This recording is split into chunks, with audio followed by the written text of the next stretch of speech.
Welcome to Tamil காவியம். அதில் இருவர் ஆண்கள், ஒருவர் இளம்பெண். அபிமன்யுவும் மற்றவர்களும் அந்த இரண்டு இளைஞர்கள் மற்றும் அவர்களுக்கு நடுவில் நின்றிருந்த அழகான பெண்ணை பார்த்தார்கள். அபிமன்யு எதுவும் சொல்லும் முன்பே துருவன் அபிமன்யு பக்கம் சாய்ந்து மெல்லிய குரலில், "இவர்களும் உன் நண்பர்களா? என்னால் நம்பவே முடியவில்லை. நீ நிறைய புதிய நண்பர்களை சம்பாதித்திருக்கிறாய் போலிருக்கிறதே" என்று புன்னகையுடன் கேட்டா. துருவன் முகத்தில் இருந்த அந்த புன்னகை ஒரு கணம் மட்டுமே நீடித்தது. அபிமன்யு தனது கேள்வியை புறக்கணித்துவிட்டு எந்த பதிலும் சொல்லாமல் இருந்ததை கவனித்த துருவன் நிலைமையை புரிந்து கொண்டான். அபிமன்யுவிற்கும் இவர்களுக்கும் இடையிலான உறவு நட்பானது அல்ல என்பதை அவன் உணர்ந்தான். அவன் முகபாவனை உடனடியாக மாறியது. முன்னால் நிற்கும் அந்த 3 வீரர்களையும் கவனமாக ஆராய்ந்தான். அவனுக்குள் ஒரு வியப்பு எழுந்தது. இந்த அபிமன்யு எப்போது பார்த்தாலும் தன்னை விட வலிமையானவர்களை ஏன் பகைத்துக் கொள்கிறான் என்று தனக்குள் கேட்டுக்கொண்டான். துருவன் முகத்தில் அமைதி இருந்தாலும் உள்ளுக்குள் ஒரு சிறு கலக்கம் இருந்தது. இருப்பினும் அவன் அதை காட்டிக்கொள்ளவில்லை. அபிமன்யு அவனது நெருங்கிய நண்பர்களில் ஒருவன். மேலும் துருவன் சார்ந்திருக்கும் குலம் 4 பிராந்தியங்களுக்கும் நடுவில் இருக்கும் சக்தி வாய்ந்த மையங்களில் ஒன்று. உண்மையில் துருவன் இப்போது ஒரு கஜசூர நிலை வீரனாக இருந்தாலும் அவன் அதன் முதல் கட்டத்தில்தான் இருந்தான். ஆனால் அவனது அனுபவத்தைக் கொண்டு எதிரே நிற்கும் 3 வீரர்களில் மிகவும் பலவீனமானவன் கூட கஜசூர நிலையில் 3ஆம் கட்டத்தில் இருப்பதை அவனால் தெளிவாக உணர முடிந்தது. சொல்லப்போனால் அந்த வீரன் ஒரு பவித்ரோதய வீரனாவதற்கான விளிம்பில் இருக்கிறான் என்று சொன்னால் அது மிகையாகாது. அபிமன்யு சுற்றியிருந்த அனைவரையும் பொருட்படுத்தாமல் ஒரு அடி முன்னால் எடுத்து வைத்தான். அவனது குரல் மிகவும் தீவிரமாக இருந்தது. "இளவரசி சசிரேகா, நீங்கள் என்னிடம் ஏதாவது சொல்ல வேண்டுமா? இல்லையென்றால் தயவு செய்து என் வழியிலிருந்து விலகுங்கள்." அபிமன்யுவின் அந்த துணிச்சலான தொனி அங்கிருந்த அனைவரின் பார்வையையும் சசிரேகாவின் பக்கம் திருப்பியது. சசிரேகா அழகில் மட்டுமல்ல, கம்பீரத்திலும் ஈடு இணையற்றவள் மற்றும் இரக்கமற்றவள் என்பது அனைவருக்கும் தெரியும். ஆனால் அபிமன்யுவின் முகத்தில் கவலையின் ஒரு சிறு துளி கூட இல்லை. அவன் பயமின்றி புன்னகைத்தவாறு தனக்கு முன்னால் நிற்கும் அந்த 3 சக்தி வாய்ந்த மனிதர்களையும் ஏதோ சாதாரணமானவர்கள் போல பார்த்தான். அந்த தருணத்தில் சசிரேகாவின் மென்மையான குரல் அபிமன்யுவின் காதுகளை எட்டியது. ஒரு மர்மமான புன்னகையுடன் அவள் சொன்னாள், "உன் நிபந்தனை நான் ஏற்றுக்கொள்கிறேன். இப்போது நீ உன் வாக்குறுதியிலிருந்து பின்வாங்க முடியாது."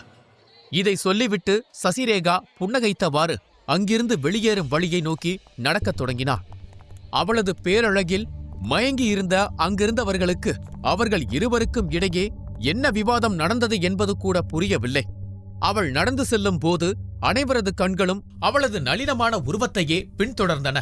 ஆனால் அபிமன்யு ஒரு முறை கூட அவளை திரும்பி பார்க்கவில்லை என்பதை யாரும் கவனிக்கவில்லை. அவர்கள் மூவரும் அங்கிருந்து செல்வதை பார்த்த துருவன் நிம்மதி பெருமூச்சு விட்டான். தன் நண்பன் அபிமன்யு எப்போதுமே போருக்கு தயாராக இருப்பான் என்பது அவனுக்கு தெரியும். இப்போதும் அப்படி எதையாவது ஆரம்பிப்பானா என்று பயந்தான். ஆனால் அப்படி எதுவும் நடக்கவில்லை. அப்போது அந்த கொண்டாட்ட கூச்சலுக்கு இடையே ஒரு குரல் சத்தமாக ஒலித்தது. "அவள் எப்படி இவ்வளவு அழகாக இருக்கிறாள்?" அந்த வார்த்தைகள் காற்றில் கலந்த அடுத்த நொடியே சசிரேகா நடப்பதை நிறுத்தினாள். இதைக் கண்டதும் பேசிய அந்த இளைஞனின் முகத்தில் புன்னகை பூத்தது. சசிரேகாவை தெரிந்தவர்கள் அந்த பையனை கூர்மையாக பார்த்தார்கள். இப்படி உரக்கச் சொல்லும் தைரியம் யாருக்கு இருக்கிறது என்று பார்க்க அவர்கள் ஆர்வமாக இருந்தனர். உண்மையில் போட்டி தொடங்குவதற்கு ஒரு நாள் முன்புதான் பல்வேறு குலங்களைச் சேர்ந்த வீரர்கள் இந்த விழாவிற்கு வந்திருந்தனர். அவர்கள் பார்த்த அந்த அழகான மென்மையான இளவரசி உண்மையில் ஒரு இரக்கமற்ற அரக்கி என்பது அவர்களுக்கு தெரிந்திருக்கவில்லை. சசிரேகாவை அழகி என்று வர்ணித்த அந்த பையனுக்கு அருகில் நின்றிருந்த மற்றொரு வீரன் பதற்றத்துடன் சொன்னான், "நண்பா, அவள் யார் என்று உனக்கு தெரியாதென்று நினைக்கிறேன். அவள் இளவரசி சசிரேகா, துவாரகர் குழு தலைவரின் மிக சக்தி வாய்ந்த மகள். அவளை ஒரு மலர் என்று நினைத்து தப்பு கணக்கு போடாதே. அவள் எளிதில் அணுகக்கூடியவள் அல்ல. நான் சொல்வது உனக்கு புரியும் என்று நம்புகிறேன்." பேசும்போது அந்த வீரனின் முகத்தில் பயம் அப்பட்டமாக தெரிந்தது. அவர்களுடன் நின்றிருந்த மற்றொரு வீரன் தனது மதுக்கோப்பையிலிருந்து சிறிது பருகிவிட்டு கருப்பு உடை அணிந்திருந்த சுகந்தனை சுட்டிக்காட்டினான். "உனக்கு அங்குருதி குலத்தை பற்றி தெரியுமா? அதோ நிற்கிறானே சுகந்தன். அவன் அந்த குலத்தைச் சேர்ந்தவன். அவனது உடையில் எப்போதும் இரத்த வாடை இருக்கும். ஏனென்றால் ஒருவனை கொன்று அதன் இரத்தம் காய்வதற்குள் அவன் அடுத்த ஆளை கொள்வான். அவனைத்தான் போட்டிக்கான தனது பிரதிநிதியாக சசிரேகா தேர்ந்தெடுத்திருக்கிறாள். அங்குருதி குலத்தினர் தங்கள் எதிரியை ஒருபோதும் உயிருடன் விடுவதில்லை என்றொரு விதி இருப்பதாகவும் அவன் கேள்விப்பட்டிருக்கிறான். நண்பா, உயிர் மிகவும் விலை மதிப்பற்றது. உன் உயிரை பணயம் வைக்காமல் இருப்பது நல்லது. அந்த வீரன் அவனை எச்சரிக்க முயன்றாலும் அந்த வார்த்தைகள் அவியமுதன் என்ற அந்த இளைஞனை பாதித்ததாக தெரியவில்லை. தன்னம்பிக்கையுடன் சிரித்தவாறு அவியமுதன் பதிலளித்தான். அவன் அங்குருதி குலத்தை சேர்ந்தவனாக இருந்தால் எனக்கென்ன? என் குலமும் சாதாரணமானது அல்ல. நான் பல கஜதீர நிலை வீரர்களை தோற்கடித்திருக்கிறேன். நாளை போட்டி தொடங்கட்டும். அப்போது பார், அவனும் நானும் மோதும்போது என் பெயரை கேட்டாலே அவன் நடுங்கும் அளவுக்கு அவன் இதயத்தில் நான் பயத்தை விதைப்பேன். இதை சொல்லும்போது அவியமுதன் தனக்கு அருகில் இருந்த 2 வீரர்களையும் பார்த்துவிட்டு பிறகு சசிரேகா மற்றும் அவளை சுற்றியிருந்த வீரர்களையும் முறைத்தான். பின்னர் அவியமுதன் மீண்டும் அங்கிருந்த வீரர்களை பார்த்து, உங்களுக்கு தெரிந்திருக்க வாய்ப்பில்லை. நான் மேற்கு பிராந்தியத்தைச் சேர்ந்தவன். அதனால் எனக்கு உபதேசம் செய்யாமல் இருப்பது நல்லது. இதை கேட்டதும் அருகில் நின்று இருந்த சிலர் அதிர்ச்சி அடைந்தனர். அங்குருதி குலம் மிகவும் மர்மமானது மற்றும் விசித்திரமானது என்பது சிலருக்கு தெரியும். முக்கியமாக சக்தியை அதிகரிப்பதற்கான அவர்களின் தனித்துவமான முறைகள் மிகவும் கொடூரமானது. அவியமுதன் அமைதியாக கூறினாலும் சுகந்தன் அதை கேட்டிருப்பான் என்று தோன்றியது. அவன் திரும்பி பார்த்து புன்னகைத்தான். அந்த புன்னகையில் மரணத்தின் அறிகுறி கலந்திருந்தது.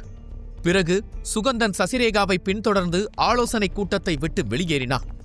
சுகந்தன் சென்ற திசையை உற்று பார்த்த துருவன் அபிமன்யுவின் தோளை பற்றி தன் பக்கம் திருப்பினான். அவன் குரல் சற்று தீவிரமாக இருந்தது. அபிமன்யு, கவனித்தாயா என்று துருவன் கேட்டான். அபிமன்யு அலட்சியமாக எதை என கேட்டான். அந்த சுகந்தனின் பார்வையை அவியமுதன் பேசிய போது அவன் கோபப்படவில்லை, சிரித்தான். அது சாதாரண சிரிப்பில்லை அபிமன்யு. இரையைக் கண்டு சிங்கம் சிரிப்பது போன்ற சிரிப்பு அது. நீ அவனிடம் மிகவும் ஜாக்கிரதையாக இருக்க வேண்டும். அபிமன்யு துருவனின் கையை தட்டிவிட்டு புன்னகைத்தான். பயப்படாதே துருவா. சிங்கம் சிரித்தால் என்ன, சீறினால் என்ன? வேட்டைக்காரனுக்கு இரண்டுமே ஒன்றுதான். உன் தன்னம்பிக்கை எனக்கு பிடிக்கும். ஆனால் இது தைரியமா அல்லது தற்கொலை முயற்சியா என்றுதான் எனக்கு புரியவில்லை என்று துருவன் சலிப்புடன் தலையசைத்தான்.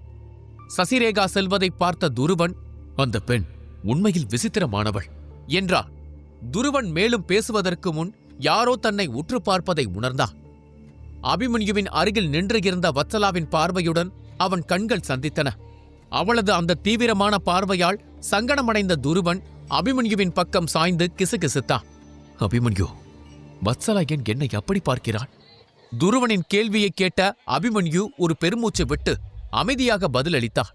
ஏனென்றால் அந்த விசித்திரமான பெண் வத்சலாவின் சகோதரி. அபிமன்யு இதை சொன்ன அடுத்த நொடியே துருவன் எல்லாவற்றையும் புரிந்து கொண்டான். புத்திசாலித்தனமாக அமைதி காத்து மெலிதாக புன்னகைத்தான். மறுபுறம் வத்சலா துருவனை முறைத்து, நீ அபிமன்யுவின் நெருங்கிய நண்பனாக இல்லாவிட்டால் இன்று இந்த அவமரியாதைக்கு நான் உனக்கு சரியான பாடம் புகட்டியிருப்பேன் என்று கூர்மையாகச் சொன்னாள். இதை சொல்லிவிட்டு வத்சலா அபிமன்யுவையும் மற்றவர்களையும் ஒரு தனி அறைக்கு அழைத்துச் சென்றார். அங்கிருந்த மேஜையை அடைந்ததும் அருந்ததியும் மற்றவர்களும் வத்சலா ஏற்பாடு செய்திருந்த அந்த சிறப்பு மதுவை அருந்தத் தொடங்கினர். அது சாதாரண மது அல்ல. வீரர்களின் ஆற்றலை தற்காலிகமாக முடக்கி அவர்களை ஆழ்ந்த மயக்கத்தில் ஆழ்த்தக்கூடிய வீரியமிக்க மயக்க மூலிகை. அதன் ஒரு குவளையே சாதாரண மனிதனை நிலைகுலைய செய்துவிடும். ஆனால் அந்த ஆபத்தை அறியாத அவர்கள் ஆர்வத்துடன் அதை பருகத் தொடங்கினர். மதுவை ஒரு வாய் அருந்திய அபிமன்யு மெல்லிய புன்னகையுடன் கேட்டான், என்ன துருவா, நீயும் இந்த போட்டியில் கலந்து கொள்ளத்தான் வந்தாயா? அபிமன்யு பேசிக் கொண்டிருக்கும் போதே துருவன் அருகில் அமர்ந்திருந்த அழகான பெண்ணை வெளிப்படையாக ரசித்துக் கொண்டிருந்தான். அபிமன்யுவின் கேள்வியை முற்றிலுமாக புறக்கணித்துவிட்டு அவன் கருப்பு உடை அணிந்திருந்த அருந்ததியையே இமைக்காமல் பார்த்து கொண்டிருந்தான். எரிச்சலடைந்த அருந்ததி சீறினாள்.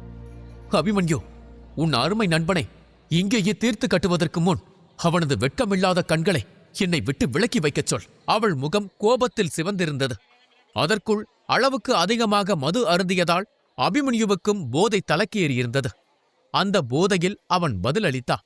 இது பார் அருந்ததே, இது துருவனின் தவறில்லை. நீ அவனை தாக்கினா நீ எனக்கு ஒரு முறை உதவி செய்ததையே நான் மறந்து விடுவேன்.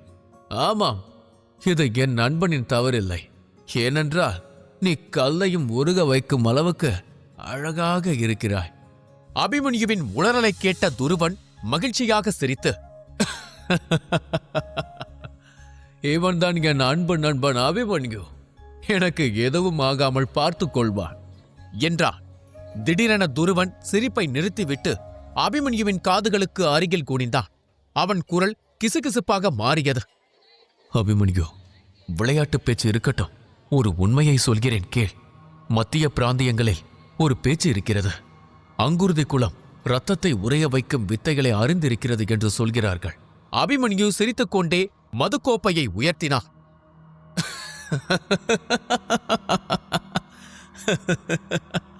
ரத்தம் உறைந்தால் என்ன துருவா? நெருப்பு பற்றினால் உறைந்த ரத்தமும் உருகிவிடும். என்னிடம் நெருப்பு இருக்கிறது. நீ போதையில் இருக்கிறாய் நண்பா. நான் சொல்வதை நினைவில் கொள். அவர்கள் சாதாரண எதிரிகள் இல்லை என்று துருவன் எச்சரிக்க, எதிரிகள் எவ்வளவு பலசாலி என்பது முக்கியமில்லை துருவா. அவனுக்கு என்ன பயம் என்பதுதான் முக்கியம். நான் அவன் பயத்தை ஏற்கனவே பார்த்து விட்டேன். இப்போது குடிப்போம். இருவரும் தள்ளாடியபடியே கோப்பைக்கு மேல் கோப்பையாக குடித்துக் கொண்டிருந்தனர். நீண்ட நாட்களுக்குப் பிறகு பழைய நண்பனை சந்தித்த மகிழ்ச்சியில் அபிமன்யு திளைத்திருந்தான். ஒரு கோப்பை என்பது பல கோப்பைகளாக மாறி விரைவில் அவன் முழு போதையில் ஆழ்ந்தான். அபிமன்யுவுக்கு மது அருந்தும் பழக்கமே இல்லை. ஆனால் துருவன் இந்த கொண்டாட்டத்தில் அவனை முழுமையாக குடிக்க வைத்து விட்டான். இம்முறை கொண்டாட்டத்தில் மூத்தவர்கள் யாரும் பங்கேற்கவில்லை. துவாரகர் குழுவின் புதிய விதிகளின்படி இனி நடக்கப்போகும் சண்டைகள் வாழ்வா சாவா என்பதை தீர்மானிக்கும். இந்த போட்டி மாபெரும் சக்தி போட்டியை விட பெரியதல்ல என்றாலும் இதன் கொடூரம் அதையும் மிஞ்சக்கூடியது. இத்தகைய மோதல்கள் பெரும்பாலும் குலங்களுக்கு இடையே தீராத பகையை உண்டாக்கும். ஏனெனில் வலிமையுள்ளவனே வாழ்வான் என்பதுதான் இந்த உலகின் எளிய விதி. ஆலோசனை கூட்டத்தின் ஒவ்வொரு மூலையிலும் நின்றிருந்த வீரர்களின் கண்களில் அந்த விதி அப்பட்டமாக தெரிந்தது. அவர்கள் ஒருவரை ஒருவர் போட்டியாளராக பார்க்கவில்லை. வேட்டையாட காத்திருக்கும் இரையாகவே பார்த்தனர். இரவு வெகுநேரம் ஆனதும் அபிமன்யு போதையில் உளரத் தொடங்கினான். கொண்டாட்டம் முடிந்த பிறகு வத்சலா முதலில் 2 வீரர்களை ஏற்பாடு செய்து அபிமன்யுவின் நண்பன் துருவனை அவனது அறைக்கு அனுப்பி வைத்தார். அதன் பிறகு வத்சலாவே 2 வீரர்களின் உதவியுடன் அபிமன்யுவை அவனது அறைக்கு அழைத்துச் சென்றார். அபிமன்யுவின் உளறல்கள் வத்சலாவின் காதுகளில் தொடர்ந்து ஒலித்துக் கொண்டிருந்தன. அதைக் கேட்டதும் வத்சலாவின் முகத்தில் மெல்லிய புன்னகை தோன்றியது. அறையை அடைந்ததும் வீரர்களைக் கொண்டு அபிமன்யுவின் உடையை மாற்ற செய்த வத்சலா அவர்களை வெளியேறச் சொன்னார். வீரர்கள் சென்ற பிறகு வத்சலா ஒரு கணம் அங்கேயே நின்று உறங்கிக் கொண்டிருந்த அபிமன்யுவை மென்மையான புன்னகையுடன் பார்த்தாள். அவன் முகத்தில் ஒருவித அமைதி தவழ்ந்தது. திடீரென அபிமன்யு முணுமுணுத்த ஒரு வாக்கியம் வத்சலாவின் முகத்தில் இருந்த புன்னகையை மாயமாக்கியது. அவள் முகம் தீவிரமாகவும் கோபமாகவும் மாறியது. போதையில் அபிமன்யு சொன்ன விஷயம் அவளது புருவங்களை சுருக்கச் செய்தது. அவள் தனக்குள் நினைத்தாள், அபிமன்யு சசிரேகாவிடம் என்ன ஒப்பந்தம் செய்திருக்கிறான்? சசிரேகா பாதி மனித பெண், பாதி தெய்வீக பாம்பு. அதாவது இச்சாதாரி குலத்தைச் சேர்ந்தவள் என்பது கூட அவனுக்கு தெரியாதே. தனது சகோதரி எவ்வளவு இரக்கமற்றவள் என்பது வத்சலாவுக்கு நன்றாகவே தெரியும். அதே நேரத்தில் அந்த இரக்கமற்ற குணம்தான் குலத்திற்கு தொல்லை கொடுத்த எதிரிகளை பலமுறை முடமாக்கியிருக்கிறது. சில சமயங்களில் அவள் ஈவிரக்கமின்றி கொன்றும் இருக்கிறாள். சசிரேகா சந்திரபுரி பேரரசில் இருக்கும் வரை யாரும் அவளை நோக்கி தங்கள் கண்களை உயர்த்தக்கூட துணிய மாட்டார்கள். இதனால்தான் குழு தலைவர் சிவமாதவர் சந்தை பிரச்சனைகள் போன்ற சத்தமில்லா முடிக்க வேண்டிய பணிகளை சசிரேகாவிடமும் குலத்தையும் உறுப்பினர்களையும் நிர்வகிக்கும் பொறுப்பை வத்சலாவிடம் ஒப்படைத்திருந்தார். சசிரேகா தலைவியானால் அவள் ஒவ்வொரு பிரச்சனையையும் முரட்டுத்தனமாகவே கையாள்வாள் என்றும் அது இறுதியில் துவாரகர் குழுவை பெரிய ஆபத்தில் தள்ளும் என்றும் சிவமாதவர் நம்பினார். அதனால்தான் இளவரசிகளில் வத்சலாவே தலைவியாக வேண்டும் என்று அவர் விரும்பினார். மற்ற சிந்தனைகளை புறந்தள்ளிவிட்டு வத்சலா தனக்குள் அமைதியாகச் சொன்னாள், என்னால் என் சகோதரியை முழுமையாக நம்ப முடியாது. போதையில் சுயநினைவின்றி கிடந்த அபிமன்யுவை மீண்டும் ஒருமுறை பார்த்தவள், நான் இன்று இரவு இங்கேயே தங்குகிறேன். காலையில் போட்டி மைதானத்திற்கு செல்லும் வழியில் சசிரேகாவுடனான இந்த ஒப்பந்தத்தை பற்றி அபிமன்யுவிடம் கேட்க வேண்டும் என்று முடிவு செய்தார். அபிமன்யுவின் நிம்மதியான உறக்கத்திற்கும் அவனை காத்திருக்கும் ஆபத்திற்கும் இடையே உள்ள இடைவேளி மிக குறைவு என்பதை வத்சலா உணர்ந்தார். அபிமன்யு முழு போதையில் கிடந்தான். வாழ்க்கையை தீர்மானிக்கப் போகும் அந்த போட்டிக்கு அவன் காலையில் தயாராகி விடுவானா, அல்லது இத்தனை நாட்கள் அவன் எடுத்த முயற்சிகளை இந்த மது அழித்து விடுமா? இந்த கேள்விகளுக்கான விடைகளை அறிய சந்திரபுரி கொண்டாட்டத்தில் வழக்கத்திற்கு மாறாக தன் நண்பன் துருவனுடன் சேர்ந்து அபிமன்யு அளவுக்கு அதிகமாக மது அருந்திவிட்டான். முன் எப்போதும் இல்லாத வகையில் அவன் முழு போதையில் ஆழ்ந்ததால் வத்சலா அவனை தாங்கிச் சென்று அவனது அறையில் சேர்த்தாள். அப்போது மயக்கத்தில் அபிமன்யு உளறிய ரகசிய வார்த்தைகள் அவளை கவலையடைய செய்தன. எனவே அவன் பாதுகாப்பு கருதி வத்சலா அந்த இரவில் அவனது அறையிலேயே தங்கினார். மறுநாள் காலை அபிமன்யு கண் விழித்த போது சூரியன் உச்சிக்கு வந்திருந்தது. சுயநினைவு முழுமையாக திரும்பியதும், நேற்று இரவு நான் அளவுக்கு அதிகமாக குடித்துவிட்டேன் போலிருக்கிறது என்று தாழ்ந்த குரலில் தனக்குள் முணுமுணுத்தான். அவன் எப்போதுமே குடிப்பதில்லை. ஆனால் நேற்று இரவு நட்பின் பெயரால் துருவன் வற்புறுத்திக் கொண்டே இருந்தான். ஒவ்வொரு சாக்குப்போக்குச் சொல்லி கோப்பைக்கு மேல் கோப்பையாக குடிக்க வைத்து விட்டான். தலையை ஆட்டிக்கொண்டே அபிமன்யு நினைத்தான், இனிமேல் நான் மிகவும் கவனமாக இருக்க வேண்டும். சுய கட்டுப்பாடு மிக முக்கியம். இந்த அஜாக்கிரதை ஒருநாள் என்னை பெரிய ஆபத்தில் மாட்டிவிடும். இந்த எண்ணத்துடன் படுக்கையை விட்டு இறங்கிய அபிமன்யு அப்போது தான் அருகில் இருந்த இருக்கையின் மீது விழுந்தாள். அங்கே வத்சலா அமர்ந்திருந்தாள். அவள் அவனை பார்த்து ஒரு மெல்லிய புன்னகையை உதிர்த்தாள். தன் அறையில் வத்சலாவை பார்த்ததும் அபிமன்யு திடுக்கிட்டான். அந்த தருணத்தில் ஒரு பழைய சம்பவம் அவன் நினைவில் மின்னலாய் வெட்டியது. ஒருமுறை தன் சுயநினைவு இன்றி வத்சலாவுடன் ஒரு இரவை கழித்திருந்த அந்த கசப்பான நினைவு அவன் இதய துடிப்பை ஒரு கணம் நிறுத்தியது. பதற்றத்தில் அவன் தன் ஆடைகளை தடவி பார்த்தான். அவை மாற்றப்பட்டிருப்பதை உணர்ந்ததும் அவன் முகம் அடியோடு மாறியது. எரிச்சலும் குழப்பமும் மேலோங்க வத்சலாவின் பக்கம் திரும்பியவன், நீ நேற்று இரவு என்ன நடந்தது? நான் ஏதாவது என்று வார்த்தைகளை முழங்கினான். அவன் பேசி முடிக்கும் முன்பே வத்சலாவின் முகம் கோபத்தால் சுருங்கியது. அவள் தீவிரமான குரலில் குறுக்கிட்டா, அப்படி எதுவும் கற்பனை செய்யாதே. அந்த அளவிற்கு நீ கேவலமானவன் அல்ல. பின்னர் வத்சலா சற்றென்று எழுந்தாள். அறையை விட்டு வெளியேற தயாரானவள் அபிமன்யுவின் கண்களை நேருக்கு நேர் சந்திக்க துணிவின்றி, நான் கிளம்புகிறேன். போட்டி மைதானத்திற்கு செல்ல நேரமாகிவிட்டது. நீயும் தயாராகி வந்துவிடு. வாசற்படியை தாண்டும் போது தன் மீதான தவறை துடைப்பது போல ஒரு விளக்கத்தைச் சொன்னாள். உன் ஆடையில் மதுவின் நாற்றம் அதிகமாக இருந்தது. அதனால் வீரர்களைக் கொண்டு உன் ஆடைகளை மாற்றச் சொன்னேன். மதுவின் மயக்கத்தில் இருந்த உனக்கு ஏதும் அசம்பாவிதம் நடந்துவிடக் கூடாது என்றுதான் இத்தனை நேரம் அருகில் இருந்தேன். சிறிது தயங்கியவள் மீண்டும் தொடர்ந்தாள். மேலும் நீ தூக்கத்தில் நிறைய உளறினாய் அபிமன்யு. சசிரேகா, ஒப்பந்தம், பாம்பு என்றெல்லாம் உன் வாய் முணுமுணுத்துக் கொண்டே இருந்தது. அது பற்றி நாம் பிறகு நிதானமாக பேசுவோம். இப்போதைக்கு போட்டியில் மட்டும் கவனம் செலுத்து. இதை சொல்லிவிட்டு வத்சலா அங்கிருந்து விறுவிறுவென வெளியேறினாள். கதவை மூடிய மறுநொடி வத்சலா சுவரில் சாய்ந்து ஆழமாக மூச்சு வாங்கினாள். கட்டுக்கடங்காத வேகத்தில் அவள் இதயம் படபடவென துடித்தது. நான் ஏன் நிதானத்தை இழந்தேன் என்று வத்சலா தனக்குள் சினத்துடன் முணுமுணுத்தாள். அவன் எந்த கேள்வியும் எழுப்பாத போதே நான் ஏன் இவ்வளவு தற்காப்புடன் விளக்கம் அளித்தேன்? இப்போது அவன் உள்ளம் எதை எண்ணி நகரும்? ஒருவேளை என் இதயத்தின் ஆழத்தில் மறைந்துள்ள ரகசியத்தை அவன் உணர்ந்திருப்பானோ? அருகில் நின்றிருந்த காவலன் அவளது மாற்றத்தை கவனித்துவிட்டு தயக்கத்துடன் கேட்டா, இளவரசி, எல்லாம் நலமா? வத்சலாவின் பார்வை சட்டென்று அவன் மீது பாய்ந்தது. எல்லாம் நலம்தான், நீ உன் வேலையைப் பார் என்று சீறியவள் தொடர்ந்து கட்டளையிட்டாள். உள்ளே இருப்பவருக்கு தேவையானதை செய். அவர் கிளம்பும்போது எனக்கு தகவல் சொல். இனி ஒரு தேவையற்ற வார்த்தை பேசினாய் என்றால் உன் நாக்கு உன்னோடு இருக்காது. ஜாக்கிரதை. காவலன் பயத்தில் உறைந்து போய் தலை வணங்கினான். வத்சலா அங்கிருந்து வேகமாக காலடி எடுத்து வைத்தாள்.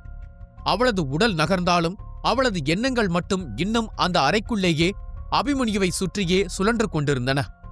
அபிமன்யு ஒரு கணம் சிலையாக உறைந்து நின்றா. நான் உளறினேனா? சசிரேகாவை பற்றிய ரகசியங்களை அறியாமலேயே வெளிப்படுத்தி விட்டேனோ என்ற எண்ணம் அவன் மனதை குடைந்தது. அவன் நெற்றியில் சிறு வியர்வை துளிகள் அரும்பின. நல்லவேளை சசிரேகாவின் இச்சாதாரி வடிவத்தை பற்றி வத்சலா அறிந்திருக்க வாய்ப்பில்லை. ஆனால் இனி நான் மிகுந்த விழிப்புடன் இருக்க வேண்டும்.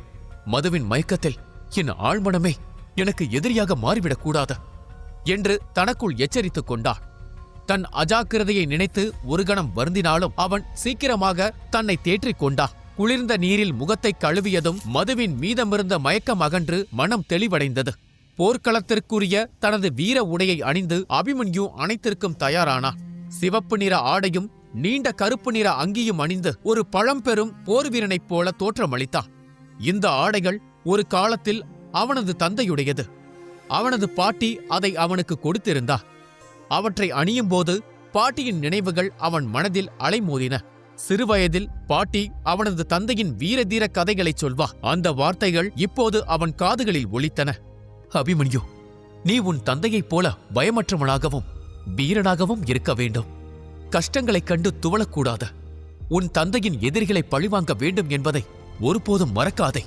பாட்டியையும் அந்த வார்த்தைகளையும் நினைத்த போது அபிமன்யுவின் கண்களில் தீப்பொறி பறந்தது. மின்னல் சக்தி அவன் கைகளைச் சுற்றி மெல்ல படபடத்தது. அடர் பழுப்பு நிற ஒளிவட்டம் அவனை சூழ்ந்தது.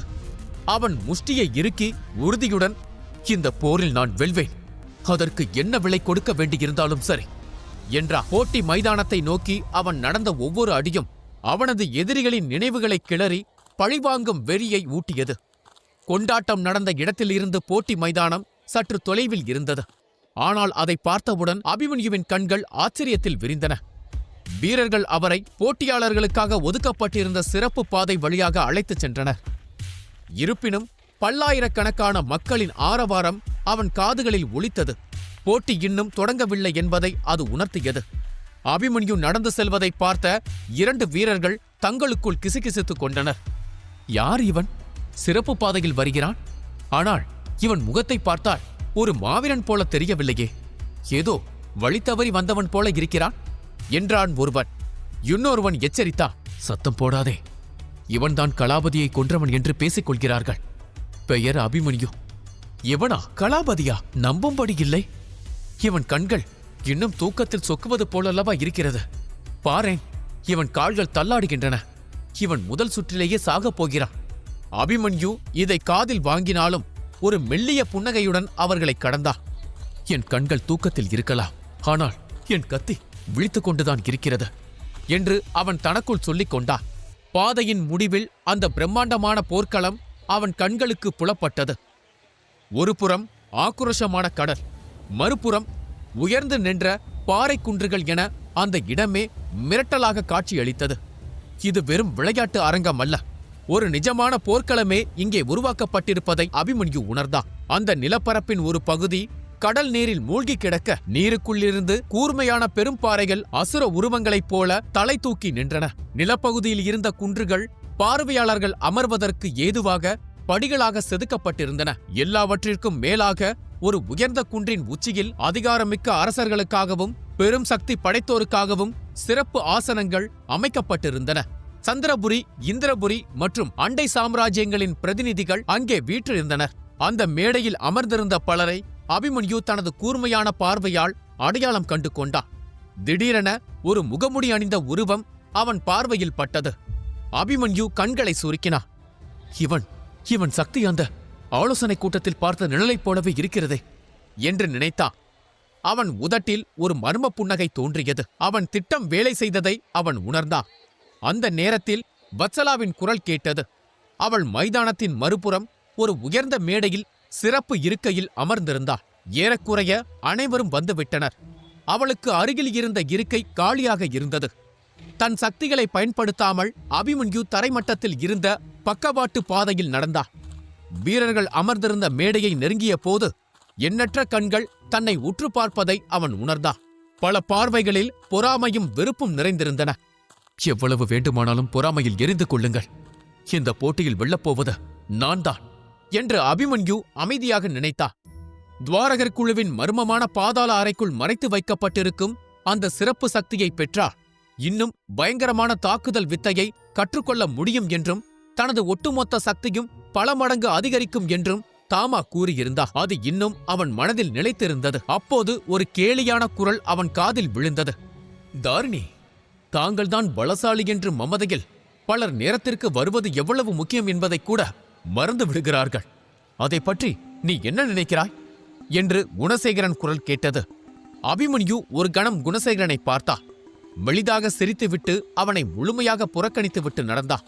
இளஞ்சிவப்பு நிற உடையில் அழகாக இருந்த தாரிணி அபிமன்யுவை பார்த்து புன்னகைப்பதை குணசேகரன் கவனித்தான். அபிமன்யுவின் அந்த அலட்சியமான சிரிப்பின் அர்த்தத்தை புரிந்து கொண்ட குணசேகரன் கோபத்துடன் அவனை நோக்கி திரும்பி கத்தினான். என்று உனக்கு மறக்க முடியாத பாடம் புகட்டுகிறேன் பார். குணசேகரனை புறக்கணித்த அபிமன்யு வத்சலாவை நோக்கி சென்றான். வத்சலா அவனை பார்த்து, அபிமன்யு, அங்கே பார், அவர்கள்தான் எங்கள் குலத்தின் 3 பெரிய மூத்தவர்கள். அதில் போட்டியை தொடங்கி வைக்கும் அந்த நபரை பற்றி உனக்கு ஏற்கனவே தெரியும் என்று நினைக்கிறேன் என்று காட்டினார். அபிமன்யு அவள் சுட்டிக்காட்டிய திசையை மேடையில் பார்த்தார். 3 முதியவர்கள் அங்கே அமர்ந்திருந்தனர். அவர்கள் நேர்த்தியான வெண்ணிற அங்கிகளை அணிந்திருந்தனர். அவர்களின் முதிர்ந்த முகங்களில் அமைதியும் கம்பீரமும் குடிக்கொண்டிருந்தன. அவர்களில் ஒருவர் மூத்தவர் செல்வராயர். இவர் தலைவர் சிவமாதவரின் நெருங்கிய கூட்டாளி மற்றும் ஒரு பவித்ரோதய வீரனாவதற்கு ஒரே ஒரு அடி தூரத்தில் இருப்பவர். மற்ற 2 மூத்தவர்களையும் அபிமன்யு கவனித்தார். அவர்களை அவன் இதற்கு முன் பார்த்ததில்லை. அவர்களின் சக்தி தலைவர் சிவமாதவருக்கு நிகராக இருப்பதாக தோன்றியது. இருவரும் கண்களை மூடி முழு அமைதியுடன் அமர்ந்திருந்தனர். அபிமன்யு உடனடியாக புரிந்து கொண்டார். அமரோதய நிலையை அடைந்த வீரர்களுக்கு போர்க்களத்தை கவனிக்க கண்களை திறக்க வேண்டிய அவசியம் இல்லை. அவர்களால் எல்லாவற்றையும் உணர முடியும். அமரோதய வீரர்கள் மகாவஜ்ர போட்டிக்கு செல்வதற்கு முன் நான் எப்படியாவது அந்த நிலையை அடைந்தாக வேண்டும் என்று அபிமன்யு நினைத்தார். மகாவஜ்ர போட்டியில் கலந்து கொள்ள அமரோதய வீரர்கள் மட்டுமே தகுதியானவர்கள் என்று துருவன் ஏற்கனவே அவனிடம் சொல்லியிருந்தான். அத்தகைய வலிமையான குலங்களுக்கு மத்தியில் ஒரு பவித்ரோதய வீரனுக்கு பெரிய மதிப்பு இருக்காது. வத்சலா பெருமையுடன் தொடர்ந்தார். மஞ்சள் நிற அங்கி அணிந்திருப்பவர் மூத்தவர் சயந்தன். அவர் எங்கள் 2வது மூத்தவர். அவருக்கு அருகில் வெண்ணிறத்தில் இருப்பவர் மூத்தவர் உதயன். இவர்தான் தலைமை மூத்தவர். இவர்களின் அதிகாரம் என் தந்தை சிவமாதவருக்கு சமமானது. சொல்லப்போனால் இவர்களை கலந்து ஆலோசிக்காமல் தந்தை எந்த முக்கிய முடிவையும் எடுப்பதில்லை. உனக்கு தெரியுமா, நீ கலாபதியுடன் சண்டையிட்டுக் கொண்டிருந்த போது என் தந்தை உனக்கு உதவ வருவதற்கு முன் இவர்களிடம் அனுமதி பெற்றார். இந்த 2 மூத்தவர்களும் தான் துவாரகர் குழுவின் புதையலான பாதாள அறையை பாதுகாக்கிறார்கள். 3 அமரோதய நிலை வீரர்களைக் கொண்ட ஒரு குலம் சாதாரணமானது அல்ல என்பதை அபிமன்யு உணர்ந்தார். ஆனாலும் அந்த பாதாள அறையை ஒரு பழமையான மர்ம மிருகம் பாதுகாப்பதாகவும் அதன் சக்தி யாருக்கும் தெரியாது என்றும் சூரியவர்மன் கூறியது அவனுக்கு நினைவிருந்தது. திடீரென மூத்தவர் செல்வராயர் கணீர் என்ற குரல் மைதானம் முழுவதும் எதிரொலித்தது. துவாரகர் குழுவின் இந்த போட்டிக்கு வந்திருக்கும் அனைத்து வீரர்கள், விருந்தினர்கள் மற்றும் பல்வேறு குலத்தினரை நான் வரவேற்கிறேன். இங்கு ஒரே ஒரு விதிதான். எந்த வீரரும் பிறரது உதவியை பெறக்கூடாது. போட்டியில் இருந்து விலக விரும்புபவர்களுக்கு இதுவே இறுதி தருணம். நீங்கள் எவ்வளவு நேரம் போர்க்களத்தில் நிலைத்து நிற்கிறீர்களோ அந்த அளவிற்கு உங்கள் தகுதி உயரும். ஆனால் வெற்றி வீரனாக ஒருவன் மட்டுமே இருக்க முடியும். இளவரசிகள் குழுக்கள் முறையில் தேர்ந்தெடுக்கும் வரிசைப்படி சண்டைகள் நடக்கும். இறுதியில் எஞ்சியிருக்கும் அந்த ஒரே வீரன் குலத்தின் மூத்த வீரர் ஒருவரை எதிர்கொள்ள வேண்டும். இந்த அறிவிப்பை கேட்டதும் ஒரு பயங்கரமான உண்மை அபிமன்யுவை உலுக்கியது. அவன் வத்சலாவின் பக்கம் சாய்ந்து மெல்லிய குரலில் கிசுகிசுத்தான். இந்த முறைப்படி பார்த்தால் எந்த வீரனுமே உயிர் பிழைக்க முடியாது. இது முற்றிலும் ஒருதலை பட்சமான சதி. பயம் கலந்த அதிர்ச்சி ஒரு கணம் அவன் முகத்தில் மின்னல் போல தோன்றி மறைந்தது. சந்திரபுரியின் போர் நாள் துவங்கியது. ஆயிரக்கணக்கான மக்களின் ஆர்வத்திற்கு இடையே போர் வீரர் உடையணிந்த அபிமன்யு தன்னம்பிக்கையுடன் வந்து வத்சலாவின் அருகே அமர்ந்தான். மேடையில் இருந்த மூத்தவர்களை வத்சலா அவனுக்கு அறிமுகம் செய்தார். அப்போது மூத்தவர் செல்வராயர் அறிவித்த விசித்திரமான விதிகளும் அதன் கொடூரமும் அபிமன்யுவை உலுக்கின. அந்த விதிகளின்படி ஒரு வீரன் கூட உயிருடன் தப்பிப்பது சாத்தியமில்லை என்பதை உணர்ந்த அவன் இதயம் ஒரு கணம் அதிர்ந்தது. தன் உணர்வுகளை மறைக்க முடியாமல் அபிமன்யு முணுமுணுத்தான். இது ஒருதலை பட்சமான போர். வத்சலா இதை கேட்டதும் சிரித்துவிட்டு நிதானமாக விளக்கினார். இல்லை அபிமன்யு, நீ நினைப்பது போல இது வெறும் கொலை அல்ல. ஒரு வீரன் மரணத்தின் விளிம்பில் இருக்கும்போது சரணடைய அனுமதி உண்டு. ஆனால் அந்த உயிருக்கான விலை மிக அதிகம். அபிமன்யு புருவங்களை உயர்த்தி அவளை பார்த்தார். வத்சலா தொடர்ந்தார்.